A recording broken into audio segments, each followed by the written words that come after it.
Neste bloco, veremos o que acontece dos 4 aos 5 anos de idade, quando os hormônios de crescimento inibem o sistema límbico, nome dado às estruturas cerebrais que gerenciam as emoções. Se dos 2 aos 4 anos de idade, na dita fase anal, a criança começa a controlar o seu mecanismo de excreção e também a organizar o modo como ela está no mundo, a partir do 4º ano, a atenção dela passa a ser atraída pelas sensações experimentadas em seus órgãos genitais. Chamamos esta fase de fase fálica. O nosso corpo vai mudar um pouquinho e a gente começa a prestar atenção nos nossos órgãos sexuais e aí começa a acontecer alguma coisa assim. A gente começa a mexer nos nossos órgãos sexuais, no pênis, na vagina, no ânus, não necessariamente nessa ordem, né? E a gente começa a prestar atenção nos órgãos sexuais da mamãe. Às vezes a mamãe toma banho junto com a filhinha quer mexer no seio da mamãe, na vagina da mãe, ou o papai, quando toma banho com o filhinho, começa a prestar atenção. Essa nova identidade começa a nascer aquilo que é a identidade da sexualidade, a sexualização do corpo que começa a ficar forte. Essa fase inaugura a percepção da identidade da sexualidade. Ela começa a ser mulher que nem a mãe, ela sabe que ela... E o menino começa a ser homem que nem o pai. Então começa a haver uma aproximação dela com a mãe ou dele com o pai. Uma aproximação tímida, mas uma coisa assim, meio de imitação fálica por causa dessa sexualização.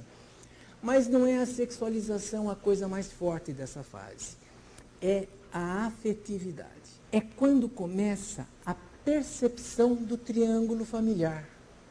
Então essa menininha agora percebe que a mãe é do pai, se tiver... Tem alguns casais que ainda ficam casados depois que os filhos nascem, então tem pai, mãe e filho. Então, lá na casa tem o pai e a mãe. E aí ela começa a perceber que o pai é da mãe, que a mãe é do pai, e ela precisa encontrar um lugar nos dois. É nesta fase da infância que Freud insere sua teoria do complexo de Édipo. Ao visualizar com mais clareza as ligações que unem sua mãe a seu pai, a criança começa a procurar o seu próprio lugar neste emaranhado de emoções e frustrações que esta nova situação lhe apresenta. Com o tempo, porém, ela aprende a lidar com essas frustrações e estabelece uma espécie de triângulo amoroso com seus pais.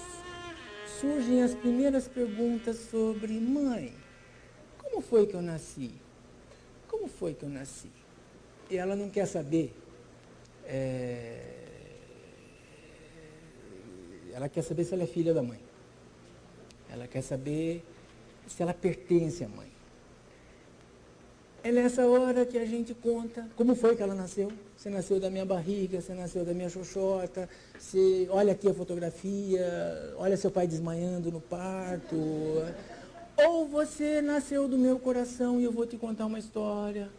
A mamãe não podia ter filho na barriga. E é nessa hora que a gente conta as histórias que as crianças precisam ouvir, porque é nessa hora que a afetividade precisa dessa resposta.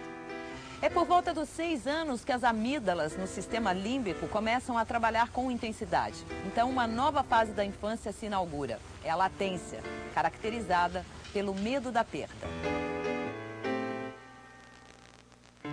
As amígdalas cerebrais trazem a ele uma história antiga humana, que é o medo da garra, o medo daquela mão que pega a gente de noite, o medo de ser tocado. Então, ele deita na cama e tem medo que debaixo da cama saia a mão que vai pegar no pé dele. Aí ele encolhe o pé, puxa a coberta, calor. Ele puxa a coberta, cobre a cabeça. Às vezes, ele se aventura a dizer: mãe! Aí a mãe volta para o quarto e fala: mãe, eu estou com sede. Aí a mãe traz um copo d'água, ele toma um pouquinho. E às vezes ele levanta para fazer xixi. Mãe, você espera eu voltar? Porque a garra, ele olha embaixo da cama, a garra não está lá, mas está em algum lugar a garra.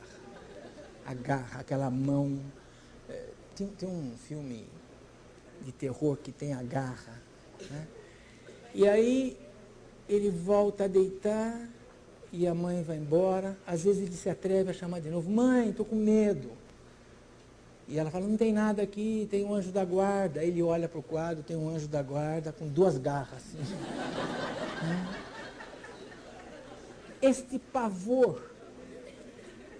pavor é normal.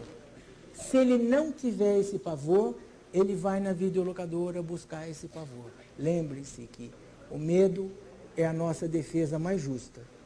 O medo é o nosso mecanismo protetor. Esse medo nunca faz mal. Esse medo não gera depressão, não gera toque. A ausência desse medo gera a necessidade da gente fabricar um medo. Nessa fase, por causa das amígdalas cerebrais, o medo vai trazer a neurose normal da latência. Então, mãe, estou com medo. Você está com medo do quê, filho? Estou com medo do ET. Eu estou com medo do ladrão. Do ladrão. Vem aqui comigo. Mas, filho, se tiver ladrão, eu também vou. Mas o ladrão é só meu, mãe. É só meu. Em 1960, Winnicott escreveu o caso de um menino de 7 anos que apresentava diversos comportamentos estranhos, entre eles o interesse fora do comum por cordões, objetos semelhantes como chicotes, ioiô e laços, mania de amarrar móveis e objetos uns aos outros. Investigando a história do menino, Winnicott descobriu que ele havia passado por várias situações de separação de sua mãe, desde os 3 anos. A obsessão por cordões pode ser associada a este trauma. O menino estava lidando com a angústia da separação, tentando negá-la, amarrando os objetos uns aos outros, como se amarrasse a mãe a ele. O que é o amor homossexual? É o amor que vai permitir que ele se identifique. O que esse menino vai conseguir com esse amor? Ele vai conseguir se aproximar com a figura que ele vai desejar ser.